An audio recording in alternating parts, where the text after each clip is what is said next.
The story of the Black Death does not begin with a single cough or a bell tolling in the distance, but with a quiet, almost invisible terror moving faster than any army.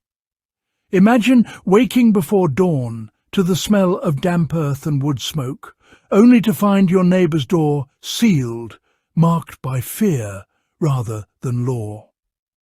Peasants did not know they were facing history's deadliest pandemic. They only knew something was wrong when healthy bodies collapsed within days. This was not a clean or heroic disaster, but a slow unravelling of daily life, where survival itself felt like a gamble with unseen forces. Fields went unploughed, bread ovens went cold, and prayers replaced plans. The mystery was not just why people died, but why anyone survived at all. News travelled by rumour, carried by merchants and pilgrims, twisting facts into terror.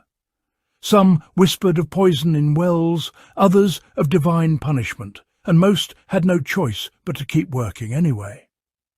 The Black Death did not announce itself as an ending.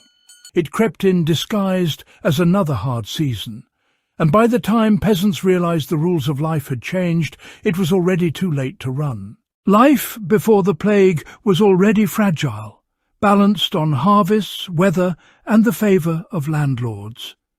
Peasants lived close to animals, slept in crowded homes, and relied on village rhythms that suddenly became deadly. When the disease arrived, it spread along the same roads that carried grain and hope, turning trade routes into veins of infection.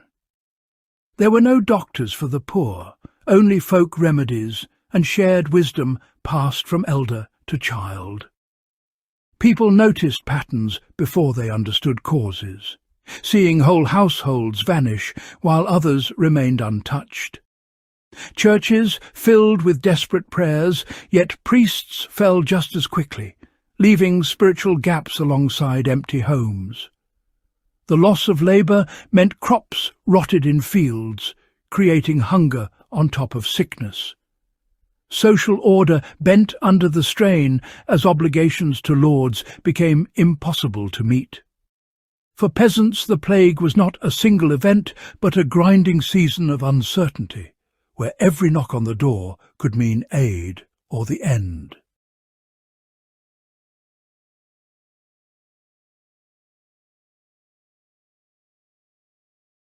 Here is the grim logic peasants slowly uncovered without ever naming it. The sickness thrived where people clustered, so closeness, once a shield against hardship, became a danger. Houses were sealed, fires burned constantly to cleanse air, and strong smells were believed to push death away. Imagine this moment of discovery when villagers realized that fleeing might help, but only if you left early enough. Those who stayed learned to space themselves, avoid the sick, and change routines through instinct rather than science. Burial practices shifted because there were too many dead, forcing mass graves that shocked the living into new realities. Some noticed that rats vanished before outbreaks peaked, but the meaning was lost without knowledge of fleas. The system worked imperfectly, yet small changes saved lives. Isolation, fresh air, and reduced contact were crude tools, but they mattered. Knowledge faded later because it was wrapped in fear and superstition, not written manuals. Once the plague passed, survival lessons were buried with the dead, remembered only as dark folklore. The echoes of peasant survival during the Black Death feel uncomfortably familiar today. We recognize the fear of invisible threats, the tension between work and safety, and the way misinformation spreads faster than truth. Medieval peasants adapted without technology, using observation, discipline, and community sacrifice. They learned when to close doors, when to flee, and when to change habits that once felt unbreakable. These principles still apply in crises, whether facing disease, climate stress, or social collapse. Self-reliance was not a lifestyle choice, but a necessity, built on storing food, sharing labour, and reading subtle signs in daily life. The plague reshaped economies, empowering surviving peasants as labour became scarce, proving that catastrophe can rewrite systems. Modern society often forgets how fragile comfort is, but the past reminds us that resilience grows from adaptability, not certainty. What kept some alive was not strength or faith alone, but the willingness to change quickly when reality shifted. When we imagine the Black Death, we picture mass graves and abandoned villages, but the deeper story is about ordinary people enduring the unimaginable.